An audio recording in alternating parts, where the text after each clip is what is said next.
미국 하와이에 이런 전설이 하나 있다고 합니다.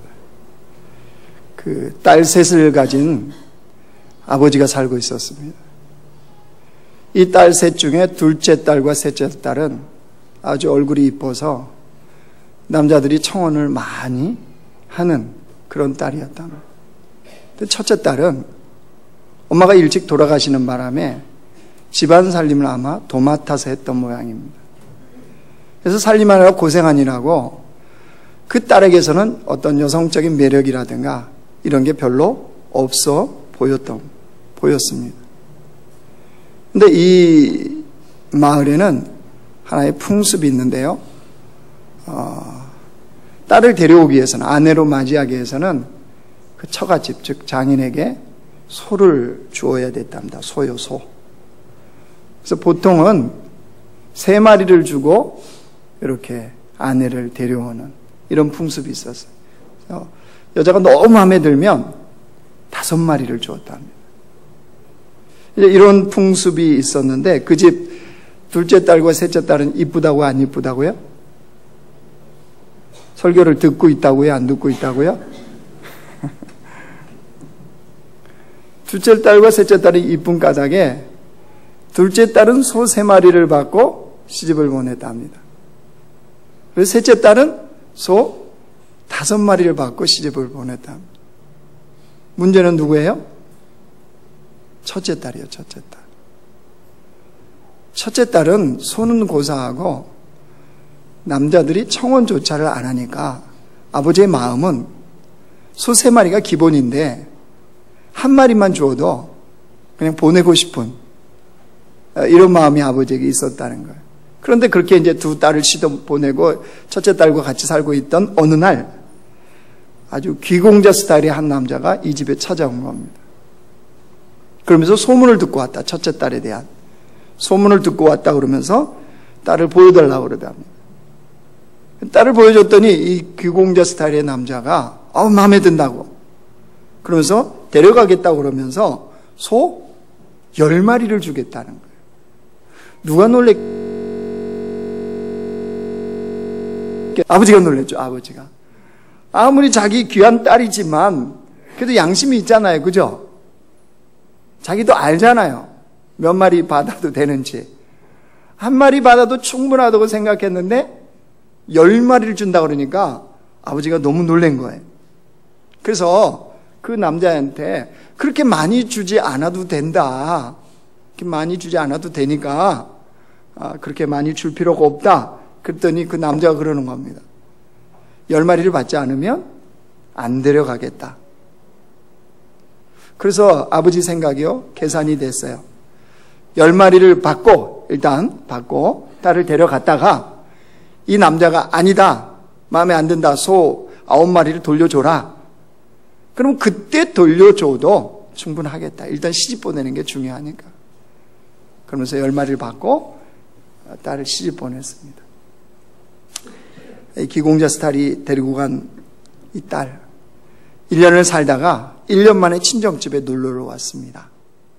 근데 그 딸을 본 아버지나 동네 사람들이 깜짝 놀랐습니다. 왜 놀랐느냐? 세상에 그 어떤 여인보다 아름다운 공주로 변해 있었기 때문입니다. 어떻게 가능했을까요? 요즘 시대 사람들은 1년 동안 성형수술했구나 이 생각하겠죠. 그게 아니고 그 남자가 이 여자를 데려가서 그동안은 가정살림하느라고 투박하기 그지없고 그렇게 살았지만 그 여인에게 있는 참된 모습을 발견한 이 남자가 그 여인을 그렇게 대하자 이 여인 속에 있는 아름다움이 드디어 겉으로 꽃을 피기 시작한 거예요. 그래서 그렇게 아름다운 공주의 모습이 되어서 돌아왔다는 이야기입니다. 전설 끝.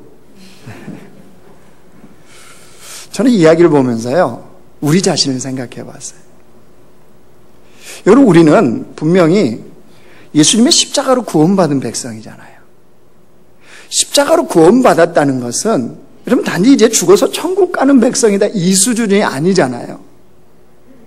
십자가로 구원받은 백성은 하나님의 자녀잖아요. 이 땅에 우리가 살아도 하나님의 존귀한 자녀가 된 거예요. 그 주님의 존귀한 자녀라는 것은요, 이 땅에서 우리가 근사한 인생을 살 수 있는 그런 백성이 된 겁니다. 그러니까 어떤 상황, 어떤 환경에서도 우리 구원받은 주의 백성들은요, 근사한 인생을 살 수 있어요. 문제는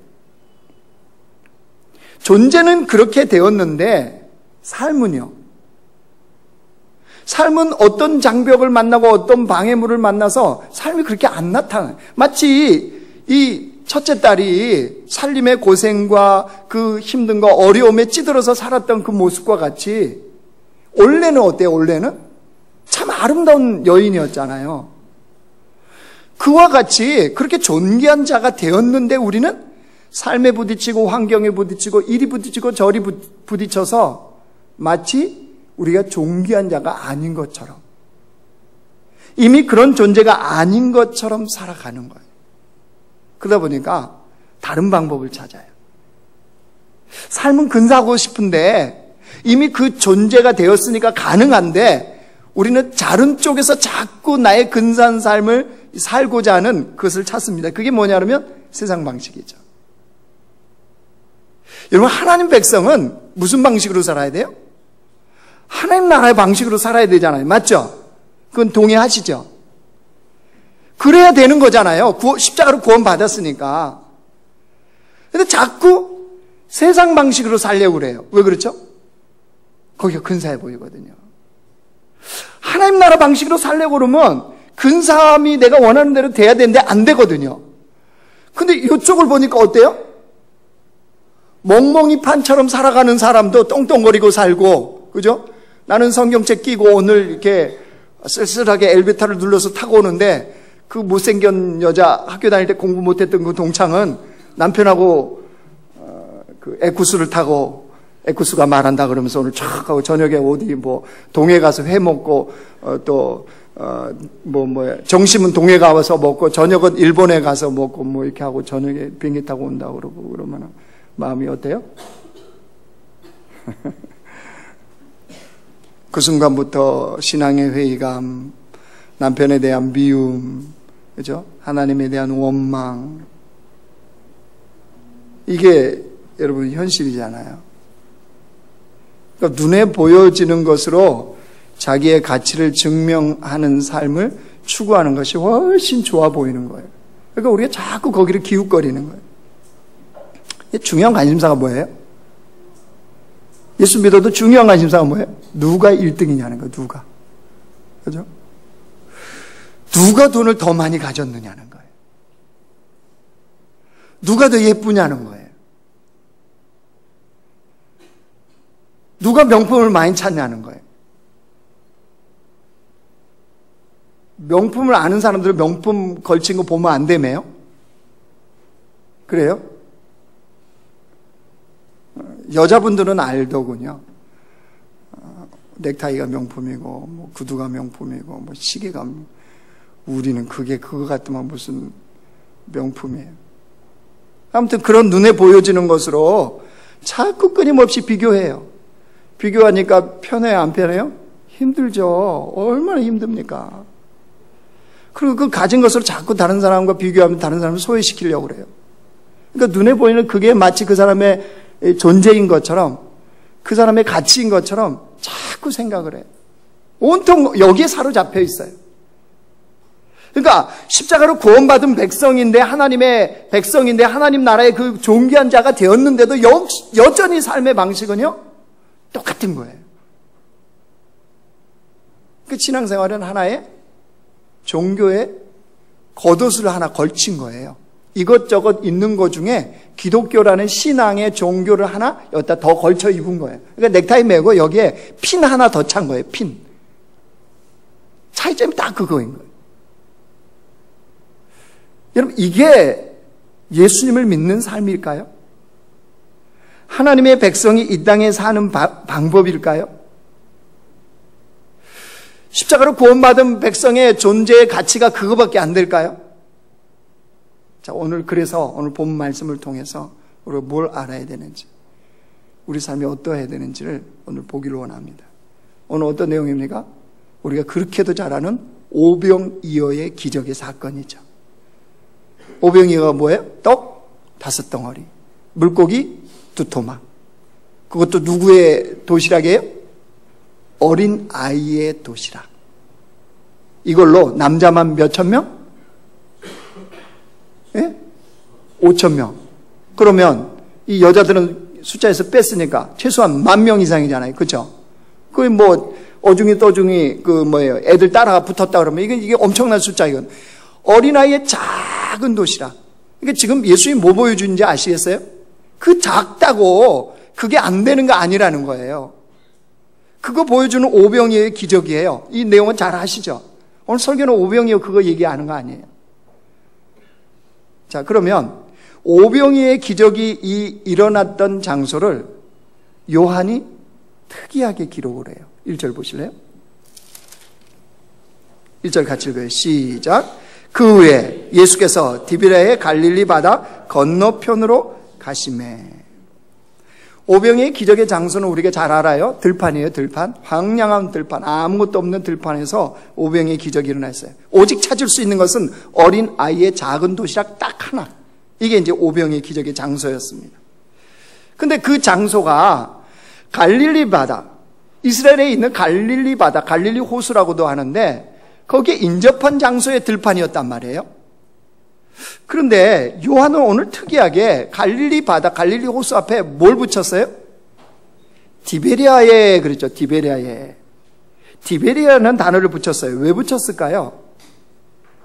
여러분, 우리가 알고 있는 갈릴리 호수, 갈릴리 바다는요, 이런 이름으로 불립니다. 성경에 기네렛 호수, 또 디베랴 바다, 그 다음에 게넷사렛 호수, 갈릴리 바다, 갈릴리 호수, 이렇게 여러 이름으로 불리는 거예요. 그런데 오늘 디베랴 바다라고 하는 이 갈릴리 호수를 디베랴 바다라고 하는 데는 이유가 있습니다. AD 20년경에요.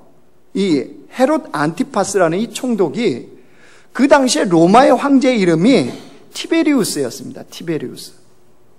그래서 그 로마 황제에게 잘 보이고 그 황제에게 무언가를 잘 보여서 자기의 자리를 유지하기 위해서 갈릴리 호수에 인접한 한 지역에 황제의 도시를 하나 세웁니다. 근데 그 도시의 이름을 티베리우스의 황제의 이름을 따서 티베리아라고 하는 이름을 짓는데 그게 뭐냐면 디베랴예요, 디베랴. 그러니까 황제의 이름을 따서 도시를 만드는 거란 말이에요. 갈릴리 호수 근처에. 그러면 황제의 이름을 따서 건설한 도시라면 그 도시가 어떤 도시겠어요? 화려하겠습니까? 초라하겠습니까? 건물이 웅장하겠습니까? 웅장하지 않겠습니까? 황제를 위한 신전이 있겠습니까? 없겠습니까? 그런 도시란 말이에요.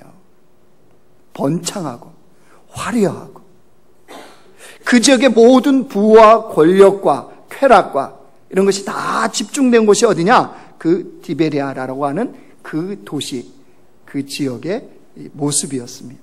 그래서 그 당시에는 유대를 통치하잖아요, 로마가. 근데 그 행정의 중심 도시가 그 지역의 행정의 중심 도시가 어디였냐 그러면 이 디베랴였습니다. 디베랴. 자, 그러면 이 디베랴라는 도시라는 누구에 의해서 통치를 받는 겁니까? 유대 땅이지만 누구에 의해 통치받는 곳이에요? 황제죠, 황제. 황제의 법과 황제의 방식과 황제의 논리가 통하는 곳이 어디겠어요? 이 디베랴인 거예요, 디베랴. 자, 그런데 갈릴리 바다를 디베랴의 갈릴리 바다라고 했을까요? 여러분, 이 디베랴라는 단어를 쓰는 것은 요한복음에 딱 2번 나옵니다. 2번. 다른 복음서에서는 이 디베랴라는 단어를 쓰지 않습니다. 요한만이 써요. 요한만이. 물론 이방인들이 알아듣기 쉽게 하기 위해서 디베랴라는 단어를 쓰기도 했는데 중요한 것은 이유가 있는 거예요. 이유가. 여러분, 왜 오병이어의 기적을 말하는데 디베랴의 갈릴리 바다라고 이렇게 기록을 했겠습니까? 요한이 뭘 말하려는 게 있잖아요. 지금 그 넓은 들판에서 오병이어의 기적을 경험하고 있는 이 무리들이요. 아니, 이 말씀을 보고 있는 우리들조차도 주님을 만났고 주님을 경험하고 주님의 기적을 알매도 불구하고 여전히 그를 지배하고 그 생각 속에 담아져 있고 그가 하는 것은 뭐라는 거예요? 디베랴라는 거예요. 디베랴. 황제의 논리와 황제의 법과 황제의 다스림 속에 살고 싶어하는 디베랴의 논리가 그 안에 가득가득 찼다는 거. 어떻게 알아요? 여러분 보세요. 오병이의 기적이 딱 벌어졌어요. 그죠? 그때 이 무리들의 반응을 보세요. 14절 15절 보세요. 14절 15절 같이 읽어 시작. 그 사람들이 예수께서 행하신 이 표적을 보고 말하되 이는 참으로 세상에 오실 그 선지자라 하더라. 그러므로 예수께서 그들이 와서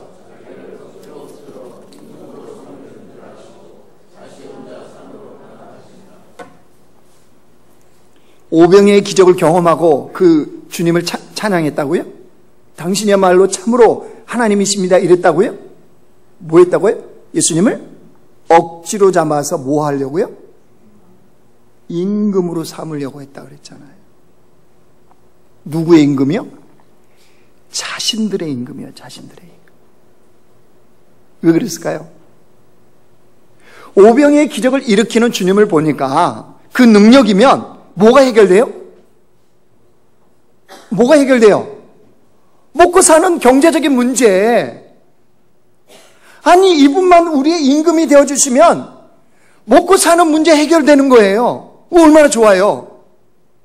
또 여러분, 헤롯이 얼만큼 힘들게 만듭니까? 그러니까 그 헤롯을 몰아내고 사회를 자기들이 원하는 것으로 만들 수도 있다는 생각이 들어온 거예요. 또 지금 로마의 통치를 받고 있잖아요. 그래서 로마를 다 몰아내고 예수님의 능력이라면 정치적인 자유도 맛보는 그런 삶을 살 수 있다고 확신을 한 거예요. 누가요? 오병의 기적을 경험한 이들이요. 그래서 예수님의 뜻과 생각과는 전혀 무관하게 이들이 뭐라고 했다고요? 억지로 붙잡아 임금으로 삼으려고 했단 말이에요. 억지로 붙잡았다. 이 억지로 붙잡았다는 동사는요, 하르파조라는 헬라어를 쓰는데 이게 뭐냐면요, 꽉 움켜쥐다, 강탈하다, 잡아채다, 끌어내다. 그러니까 이 예수님을 임금으로 삼으려고 했던 이들의 마음에 그 열망이 어떠한지 아시겠죠? 임금 되어졌으면 좋겠어요. 목사님이 신방 오셨으면 좋겠어요. 이게 아니라 신방 안 오면 죽습니다. 이래요? 신방 안 오시면 나 오늘 혀 깨물고 죽겠다고. 똑같은 거예요. 이런 열망이 지금. 그러니까 이들은 단지 주님을 무슨 섬기기 위해서, 예수님을 섬기기 위해서, 왕으로 섬기기 위해서 예수님을 임금으로 삼으려고 했던 것이 아니라 자기들의 뭘 위해서요? 자신들의 탐욕, 욕구를 충족시키기 위해서 임금으로 삼으려고 했다는 거예요. 그러니까 무슨 말이냐면요, 지금 요한이 뭘 얘기하냐면요, 이 백성들을 보라는 거예요. 그 아무것도 없는 들판에서 오병이의 기적을 경험했음에도 불구하고 여전히 이들 안에 이들을 지배하고 있는 것은 뭐라는 거예요? 디베랴 방식이라는 거예요. 황제의 논리, 황제의 방식, 이게 이 백성들에게 지금 가득가득 찼다는 거예요. 근데 여러분, 생각을 해봐야죠. 이 백성들이나 우리나 생각해봐야 될 게 있어요.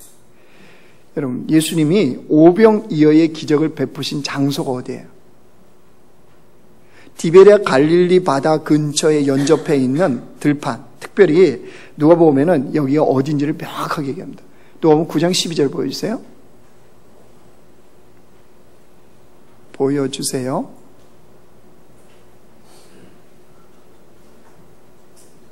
안 보여줘요? 안 보여주면 내가 읽을게요.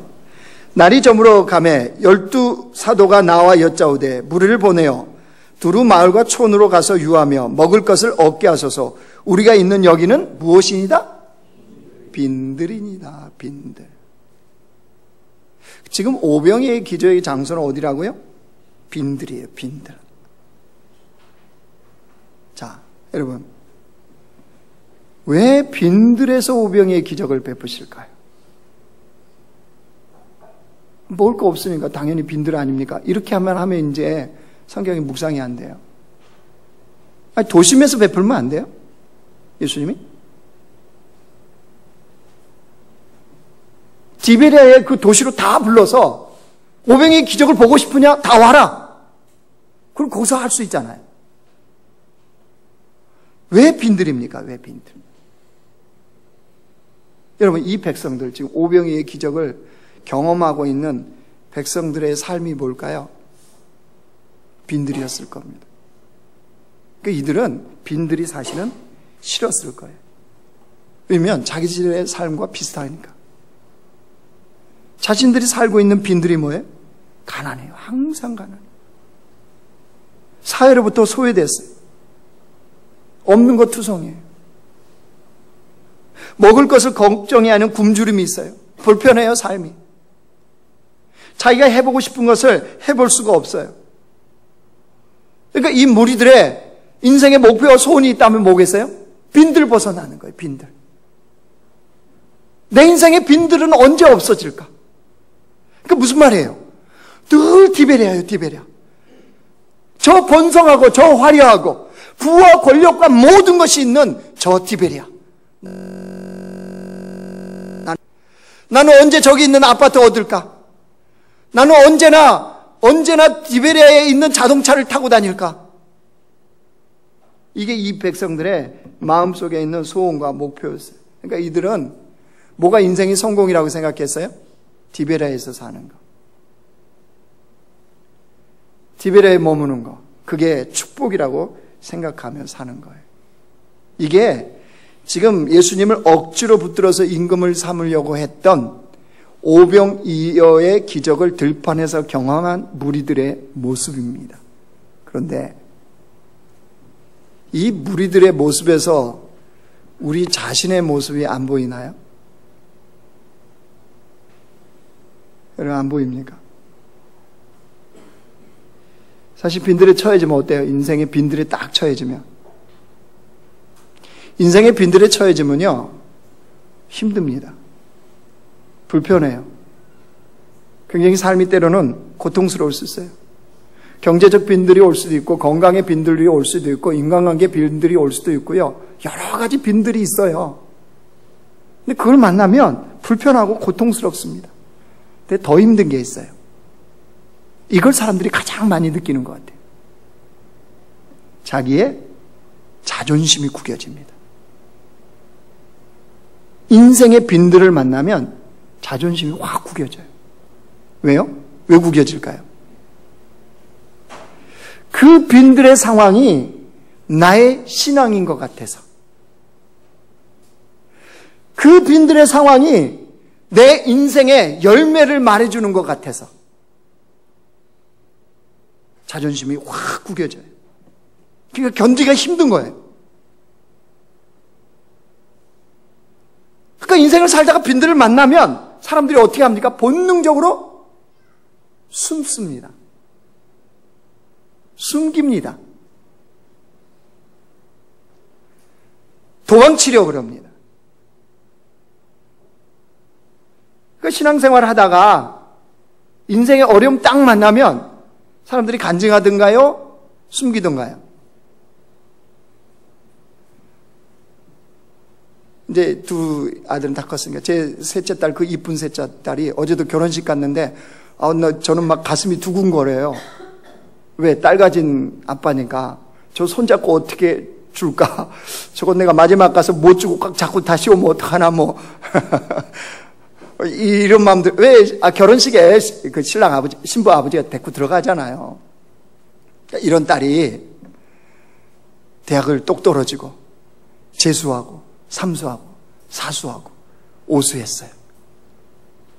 그러면 제가 여기서 우리 딸이 여호와의 은혜로 오수하고 있습니다. 자랑할 수 있어요, 없어요? 여러분 어떻게 생각하겠어요? 만약 그런 일이 벌어졌다.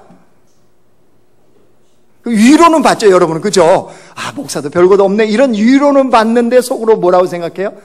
얼마나 기도 안 하시고, 얼마나 경건하지 않으셨으면, 얼마나 자녀 교육을 못 시키셨으면 이 마음이 들어야 안 들어요?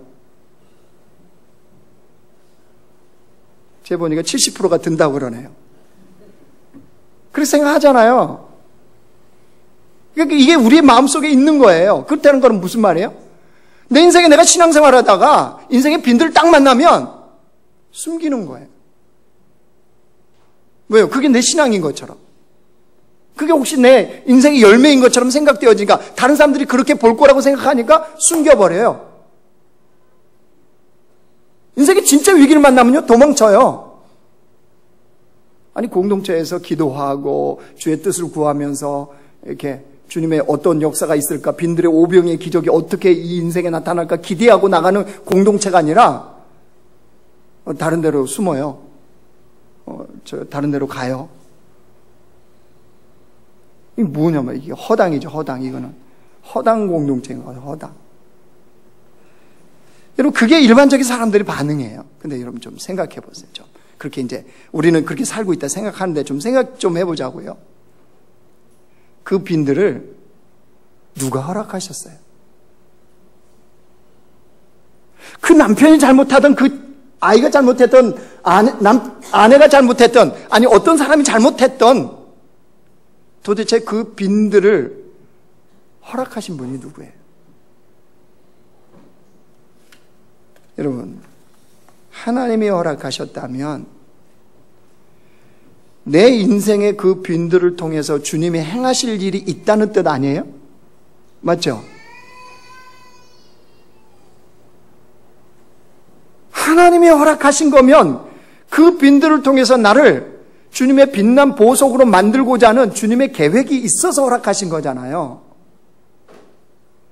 그런데 그 빈들을 만나기만 하면 우리는 숨으려고 그러고 회피하려고 그러고, 애들 말로 인생이 쪽팔리다고 그러면 도대체 누가 쪽팔린 거예요? 누구를 지금 모독하는 거죠? 그 빈들을 허락하셔서 그 빈들을 통해서 나를 세우시고 나를 훈련하시고 나에게 일을 행하시려고 하는 주님에 대한 불편하고 자존심 상하고 이거 아니에요? 그러니까 대부분이 그리스도인들이 신앙생활을 어떻게 하냐면 빈들에서 하나님이 원하시는 것을 만들어가고 이루어가는 게 아니라 늘 디베랴. 내 인생의 디베랴는 언제 오나? 나는 어떻게 이 빈들을 벗어나서 디베랴에 사나? 이게 기도 제목, 소원, 목표, 주님을 붙잡는 거예요.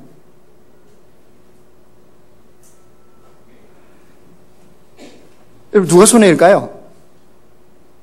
빈들에서 그러고 있으면 도대체 누가 손해냐는 거죠. 여러분, 빈들이 없으면 주님을 경험할 수가 없습니다. 빈들이 없으면 오병의 기적이 없습니다. 빈들이 없으면요, 하나님 나라의 방식을 배울 수가 없어요.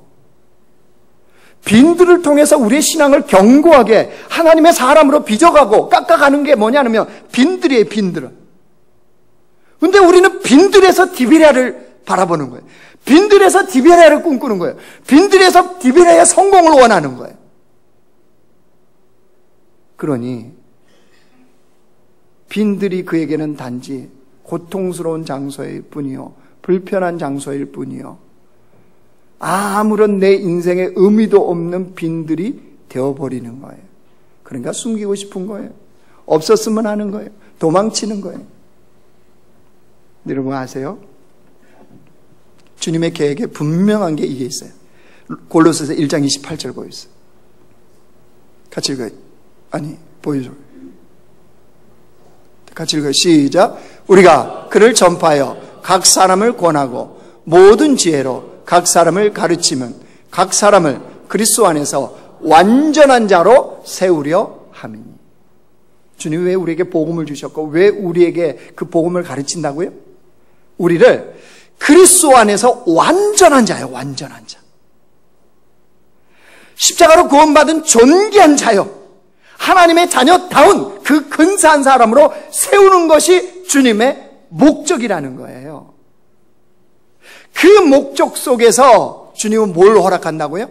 빈들이요, 빈들. 왜? 우리의 마음, 우리의 생각, 우리의 삶의 방식이 온통 디베레아니까, 디베레아. 온통 눈에 보이는 돈, 성공, 건강, 내가 원하는 거. 이게 마치 나의 신앙과 나의 인생을 증명하는 것처럼 여기는 그 삶을 살아가는 우리들에게 주님은 어디로요? 빈들로 딱 몰아가시는 거예요. 왜요? 빈들에 가면 하나님 나라의 방식으로 살 수밖에 없거든요. 그럼 그때 뭘 경험하는 거예요? 아, 되는구나. 빈들에서도 하나님의 논리와 하나님의 방식으로 사는 것이 얼마든지 가능하구나. 내가 꿈꾸는 디베레의 방식과 디베레의 논리, 황제의 논리와 황제의 방식을 버려도 되는구나 라고 하는 것을 알게 되는 거죠. 여러분, 디베레 방식은 순간에 무너집니다. 한순간에 없어져요. 죽음 앞에서는 물거품이 돼요. 여러분, 우리가 그렇게도 꿈꾸는 돈이 가장 우리에게는 그냥 피부적으로 와닿죠. 그죠? 그 돈 영원하든가요? 여러분을 지켜주든가요? 돈이 있으면 많은 만큼 더 걱정 많다며요. 거지는 문 안 잠그고 잡니다. 아세요? 부자는 2중, 3중, 그죠? 세콤, CCTV, 경비. 그게 무슨 삶이죠? 감옥에 지 스스로 갇혀 사는 삶인 거예요. 맞지 않아요? 지가 자기를 가두잖아요. 착착 철장 다 치고. 없으면요, 하늘을 지붕 삼아 땅을 나의 방바닥 삼아. 너무 변한 거예요. 그잖아요? 집 수리해야 될 일도 없어요. 그런데도 우리는 그 돈이 많은 것이, 물론 돈으로 할 수 있는 게 많죠. 많기는 한데 그게 마치 성공인 것처럼, 나의 신앙인 것처럼, 하나님 날 사랑하는 지표인 것처럼 온통 디베레아의 방식으로 나를 가득가득 채우고 있는 우리의 이 마음들이요, 이거를 빈들에서 주님은 깨트려 주시는 거예요. 사람들이 두려워합니다. 빈들에 처해지면. 왜요? 디베레아의 방식을 버리면, 그 논리를 버리면 죽는 것처럼 생각해요. 아니요, 죽지 않습니다. 여러분 이어령 박사라고 아시죠? 이어령 씨. 딸에 의해서 이제 신앙생활하는 이어령 박사요. 우리나라에 아주 세계적인 석학 중에 한 분이시잖아요. 이분이 파라다이스를 설명해 놓은 걸로 써요. 파라다이스. 파라다이스는요, 네이버에서 사전 검색을 하면 이런 단어가 나옵니다. 파라다이스는 명사로서 걱정이나 근심 없이 행복을 누릴 수 있는 곳. 걱정이나 근심 없이 행복을 누릴 수 있는 곳. 이게 파라다이스의 이 단어의 뜻입니다. 그래서 우리는 파라다이스를 꿈꾸죠. 그죠? 어디 놀러 가도 파라다이스 호텔 들어가죠? 어디가 거기 빛이랑 탁 해서 파라다이스래. 우리 꿈꾸는 거 아니에요? 그죠? 여러분들, 남편에 의해서 파라다이스의 삶을 살고 싶다. 결혼하면 파라다이스가 보장될 거야. 뭐 이런 생각들 안 해요? 그래서 모두가 그런 걸 꿈꾸죠. 이어령 박사가요, 파라다이스를 이렇게 설명하더라고요. 이 단어가 원래 이집트 단어에서 유래했답니다. 근데 이 파라다이스의 원래 원뜻은요, 황량함이래요. 황량함. 뭐가 이상하죠? 우리가 생각하는 파라다이스하고 황량함 안 맞잖아요. 그런데 이런 뜻이라는 거예요. 황량함, 아무것도 없는 거잖아요. 아무것도 없으니까 거기에 나무를 심고, 아무것도 없으니까 거기에 아름다운 검을 세우고, 아무것도 없으니까 거기에 정말 멋진 일들을 행할 수 있는 것. 그게 파라다이스라는 거예요. 그러면 여러분, 그 빈 공간을 뭘로 채운다는 거예요? 생명력으로 채워내는 것이 파라다이스라는 거예요. 그러면 연결되죠. 우리 인생의 진정한 파라다이스는 어디서 시작된다고요? 빈들이요, 빈들. 디베랴가 아니에요, 디베랴가. 모든 것 갖춰주고 모든 걸 편하게 해주고 모든 서비스가 있고 내가 정말 즐기고 편할 수 있는 그 디베랴가 아니라 아무것도 없는 황량함, 그 어떤 것도 없는 황량함. 그런데 그 황량함을 가득 채운 천지를 창조하신 하나님이 계시고 그 주님으로 인하여 삶의 방식을 새롭게 배우고 나가는 그 빈들, 그것이 뭐라고요? 파라다이스.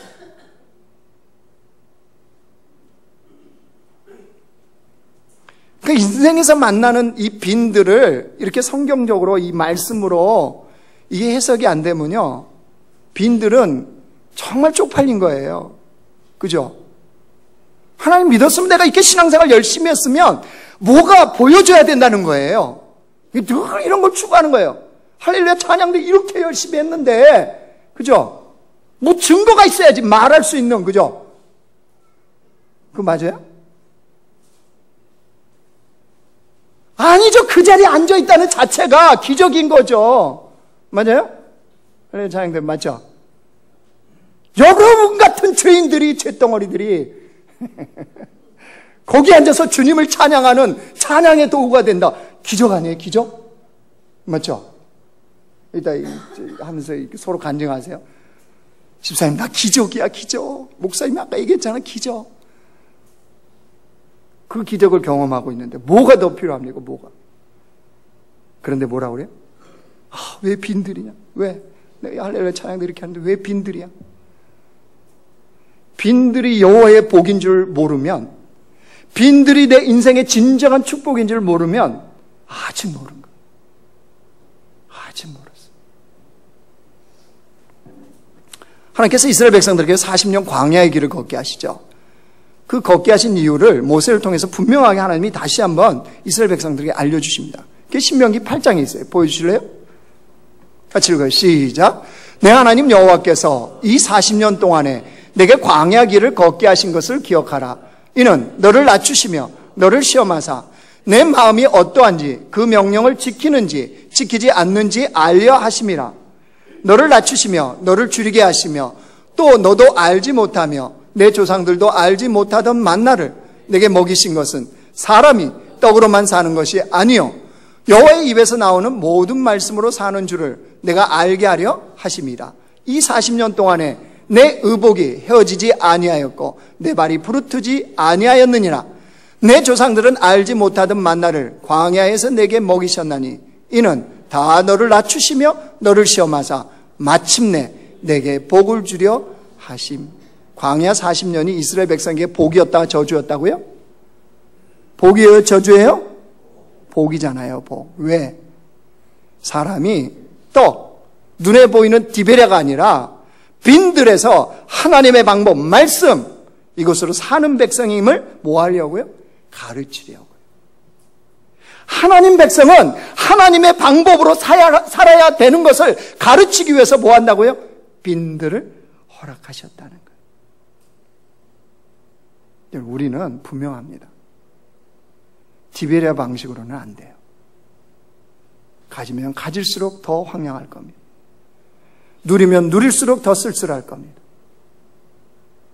하나님 백성들은 빈들에서 영혼의 방식, 영혼의 논리로 사셔야 돼요. 하늘의 방식, 하늘의 논리. 말씀의 방식, 말씀의 논리로 따라 살아가는 거예요. 그래서 광야 훈련, 만나 훈련, 빈들 훈련을 우리에게 열심히 시키시는 거예요. 이번 주에 생명의 산 큐티 묵상 에세이예요. 이런 내용이 여러분 소개된 걸 보셨을 겁니다. 나를 드립니다. 권욥 선교사님에 대한 내용이에요. 책 제목이 나를 드립니다예요. 그걸 썼던 권욥 선교사님에 대한 글이 소개되어 있어요. 그래서 여러분 그 내용은 대충 기억하시죠? 궁금해졌어요. 제가 누구냐 이분이 처음 들어봤는데 이름도 욥이에요. 욥. 제가 볼 땐 본명이 아닌 것 같아요. 그래서 궁금하잖아요. 그래서 인터넷에 또 찾아봤잖아요. 그랬더니 그분의 이 간증, 자기의 삶에 대한 간증이 한 40분짜리가 있더라고요. 새롭게 하소서 무슨 편인가 뭐 어디에 나온 것 같아요. 제가 봤습니다. 이런 내용이에요. 여러분 묵상 에세이 보면 태어나면서부터 다리에 이 뼈가 종이장처럼 얇아서 휘어지고 부러지는 그런 삶이 시작되었다고 그랬잖아요. 근데 왜 그렇게 됐냐 그러면 자기 아버지와 어머니와 결혼했는데 아버지가 도박 중독이 있는 사람이에요. 그러다가 어머니를 맨날 폭행하는 거예요. 근데 아이를 가진 거예요. 그래서 이 엄마가 이 아이를 지우려고 독약을 먹었답니다. 근데 애가 지워진 게 아니라 이 난치병을 갖고 태어난 거예요. 이 하체 자체가 뼈가 종이짝처럼 얇고 휘어지고 부러지는 거예요. 그것 때문에 수술을 수차례 한 거예요. 그리고 아버지는 이제 나가버렸어요. 아버지는 존재가 없어요. 그러니까 이 아이가 자라나면서 인생의 목표를 하나 세웠다는 거예요. 자기 때문에 이렇게 고생하는 어머니를 위해서 내가 돈을 벌어서 이 어머니를 편안하게 모시겠다. 효도하겠다. 이게 인생의 유일한 목표였어요. 근데 여러분 그게 쉽겠어요? 자기 몸이나 좀 온전해야 뭘 가능하잖아요. 그게 안 되는. 그 이후에도 자기는 자라면서 수십 번이 수술을 한 거예요. 마음의 소원은 그렇게 있는데 그걸 이룰 수 있는 이게 아무것도 안 되는 거죠. 덮친다고요. 생활을 책임지고 있는 엄마가 암에 걸렸어요. 암 수술을 해요. 이게 상황이 이렇게 몰리다 보니까 이제 드디어 인생의 빈들 중에 완전 빈들인 거죠. 그때 주님을 만나요. 그리고 교회를 다니기 시작합니다. 그리고 이 청년이 뭘 하냐면요. 밤마다 교회 가서 철야를 하는 거예요. 왜? 엄마 암 치료해달라. 그렇게 몇 달을 기도했는데요. 하나님 엄마를 데려가셨어요. 암이 치유된 게 아니라 수술했는데 돌아가셨어요. 재발해서. 근데 그때 오는 상실감, 자기의 인생의 유일한 목표와 또 소원과 이게 다 엄마였잖아요. 근데 그 엄마가 돌아가셔버렸죠. 이 마음속의 상실감이 얼마나 큰지 살 이유가 없다가 없어지더라. 그래서 자기가 이제 죽어야 되겠다. 자살을 딱 결심하고 마지막 이게 자살을 시행하기 전에 좀 물어봐야 되겠다. 아니, 좀 따져봐야 되겠다. 왜 이런 인생으로 나를 지으셨으며 태어나서 그렇게 하나님을 찾고 또 주님 앞에 부르짖어 기도했는데 뭐냐는 거죠, 이게. 하나님, 이게 뭡니까? 이게 이제 마지막 따지고, 그러니까 다 쏴대고, 뜩 하려고 예배당에 간 거예요.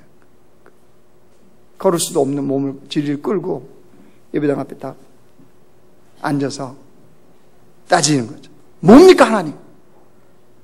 이게 뭐 얼마나 큰 소원이라고. 내 어머니, 고쳐달는데 데려가시고 한참을 따져. 그리고 이제 자기는 목숨을 끊으면 되는 거예요. 그러고 있는데 예수님이 자기 앞에 딱 나타나시더니 무릎을 탁 꿇으래요. 자기가 바닥에 지금 주저앉아 있으니까. 자기를 딱 안아주시더랍니다. 예수님이. 그러면서 예수님이 이 사람에게 그렇게 말을 하더래요. 죽지 말고 사람만 있어다오. 죽지 말고 사람만 있어다.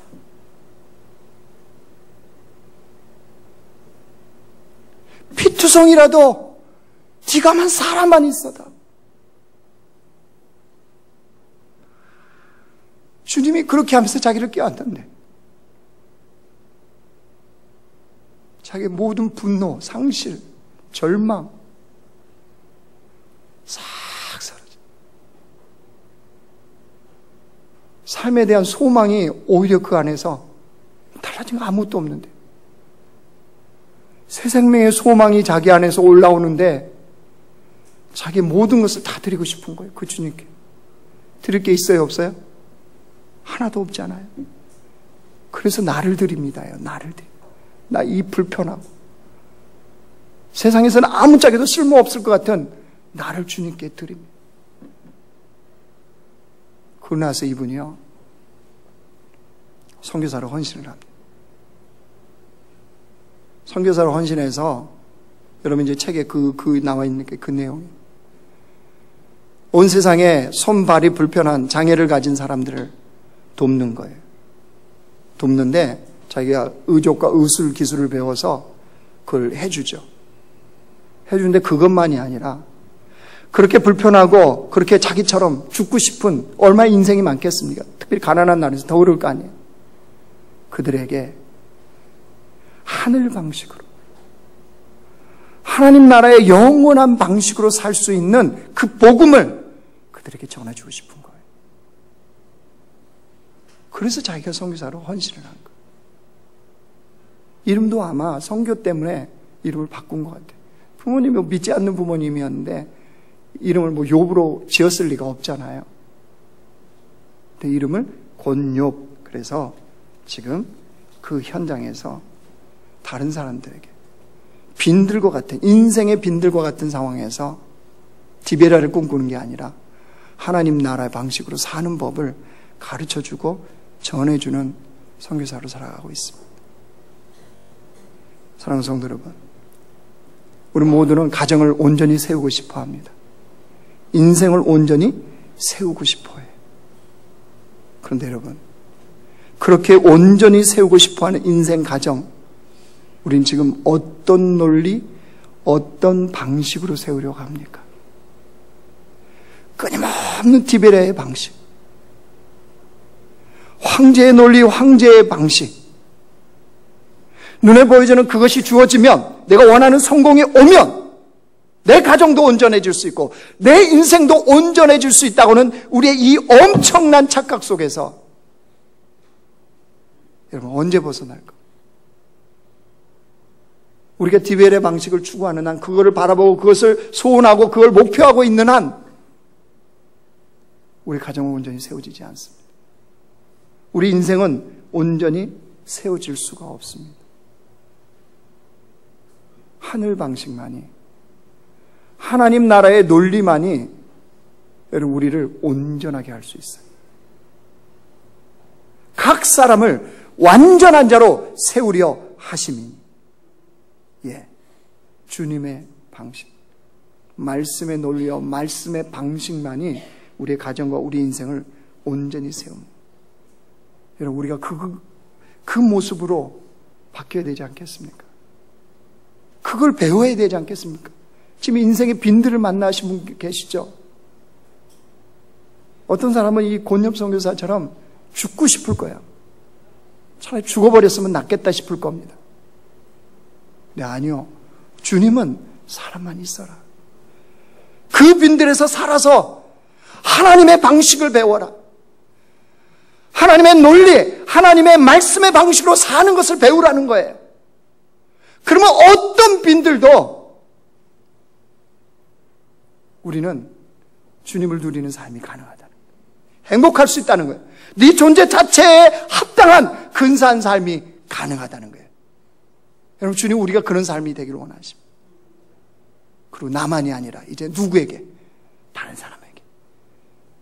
그 하늘 방식, 디베랴 방식에 젖어서 거기에 살아가는 그들에게 하나님 방식을 알려주고 하나님의 논리를 알려주는 그런 주의 백성으로 우리가 살아가기를 원합니다.